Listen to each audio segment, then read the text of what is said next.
আমাদের হিন্দু সমাজের বর্তমান কি কর্তব্য? বর্তমানে প্রথমে ধর্মের প্রতি একটা জাগরুকতার প্রয়োজন আছে। আমরা যে হিন্দু, আমাদের যে সনাতন ধর্ম, সেই সম্বন্ধে অনেকেরই কিছু জানা নেই। ধর্ম নামে আমরা বুঝি একটা অন্ধবিশ্বাস, কিন্তু সেটা নয়। এটা হলো এটাই হলো প্রামাণ্য। সেই জন্য ধর্মের বিষয়ে ঘরে ঘরে ঘরে ঘরে একটা জাগরুকতা, একটা চেতনা, সবার ভিতরে একটা এই ধর্মের প্রতি আদর বুদ্ধি, সৌহার্দ্য, সম্প্রীতি, এটাকে জাগানো অত্যন্ত প্রয়োজন। তার জন্য সবাইকে এগিয়ে আসতে হবে, নির্বিশেষে। সর্বমত, সর্বসম্প্রদায়, নির্বিশেষ সম্প্রদায়, জাতি ধর্ম নির্বিশেষ। এই জাতি ভেদটা তো অত্যন্ত খতরনাক আমাদের হিন্দু সমাজের ভিতরে। এখন তো রাজনৈতিক নেতারা তো এর খুব পূর্ণ সুযোগ নিচ্ছে। এর যে কী দুষ্পরিণাম, এটা এখন আমরা বুঝতে পারছি না। কিন্তু একসময় আমাদের এর জন্য, যদি আমরা এখনও সচেতন না হই, তাহলে এর জন্য আমাদের বহুলাংশে আমাদের মূল্যায়ন করতে হবে। এত মূল্যায়ন করতে হবে, তখন কিন্তু আমার ফেরার কোনো রাস্তা থাকবে না। আজকে দুষ্ট চক্র চলছে। ওখানে কি হয়েছে, ওখানে রামচরিত মানস নিয়ে, ওখানে রামচরিত মানুষে একটা, আমি দুটো শব্দ বলছি, রামচরিত মানুষে একটা শব্দ আছে, ঢোল গামার শূদ্র পশু নারী এসব তারণ কে অধিকার। এই শব্দটা নিয়ে, তারণ মানে কি হয়? তারণ মানে उद्धार करा, ताके সেখান থেকে মুক্তি দেওয়া। तारण माने तारणहार, भगवान का नाम है तारणहार। तारो तो तारो, हमको भी तारो। तारो माने डंडा मारना नहीं, ये मिसयूज करके गलत इसका अर्थ कर रहा है।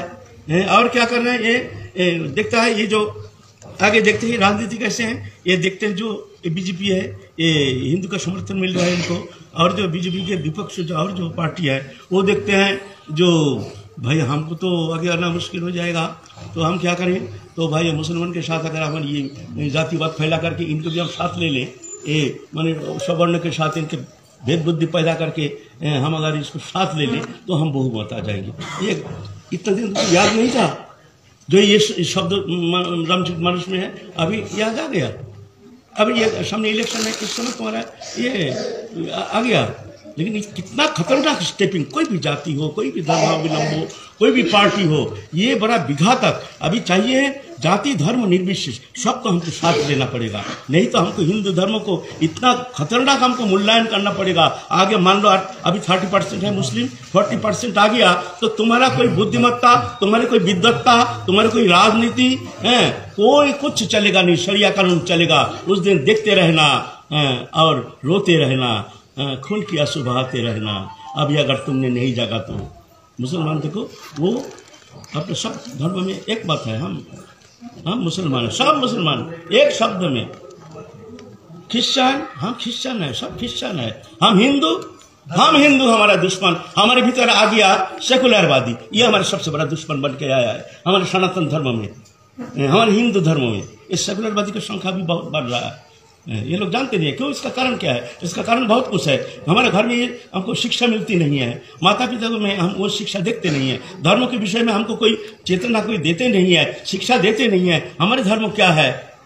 तो क्या होता है, धीरे धीरे ये देखता है, ये तो एक तमाशा है। वो जानते हैं जो पूजा पाठ, दुर्गा पूजा, ये दुर्गा पूजा ये सब धर्म ही नहीं है। ये मूर्ति पूजा ऐसे नहीं होती है। श्रद्धा चाहिए, एक गंदा जगह साफ करके रात में पंडित जा करके जोर करके चंदा कलेक्शन करके एक मूर्ति बना करके बस आनंद ले, ये कोई पूजा है? ये कोई धर्म है? हमारे धर्म की संज्ञा क्या है, पहले जानते ही नहीं है। हमारे सनातन धर्म जो है, हिंदू है, हमारे धर्म क्या है? हिंदू धर्म क्या है? अहिंसा सत्यम अस्त्यम शौचम संयमम एतत् समस्थितम प्रत्य धर्म पंच लक्षणम। ये पास हमारे धर्म का फाउंडेशन है, धर्म है अहिंसा, सत्य, शौच, अस्त्यम, संयम, ये पास है धर्म का फाउंडेशन। অহিংসা বলতে কি আমাকে কেউ মারবে আমি চুপ করে না, অহিংসা মানে তা নয়। কায়িক বাচিক মানসিক ত্রিবিধ হিংসা। কায়িক শরীরের দ্বারা অকারণ কাউকে প্রহার করা, এটা মানে কোনো দুর্জন হয় তাকে তো, বা একজন সাধু সন্ত বা কাউকে সজ্জনকে কোনো মারা, এটা হলো গিয়ে এটা অহিংসা কাজ করবে। কিন্তু যেখানে দুর্জন, সেখানে এরকম সহনশীলতা আমাদের ধর্মের স্বীকৃত হয়নি। বলেছে আততায়ীকে বধ করাই বিধেয়। যখন আমার ধর্মের উপরে যখন হস্তক্ষেপ হয়, তখন বলছে চুপ করে থাকা চলবে না, সবাইকে জাগতে হবে, দরকার হলে অস্ত্র ধারণ করতে হবে। আমার কৃষ্ণ করেছে। রামচন্দ্র, হ্যাঁ, এত সুন্দর রামচন্দ্র, রামচরিত এত সুন্দর, যাতে কোনো দোষ নেই। রামচন্দ্র ধনুষ ধারণ করেছে, সমুদ্রকে গিয়ে ওখানে করছে, আমাকে জায়গা দাও, আমি লঙ্কায় যাবো। হ্যাঁ, পূজা করছি, মানতে রাজি না। তখন মানার দেন, তখন ধনুর্বাদ ধরলেন, আমি একটা শোষণ করে নেবো তোমার।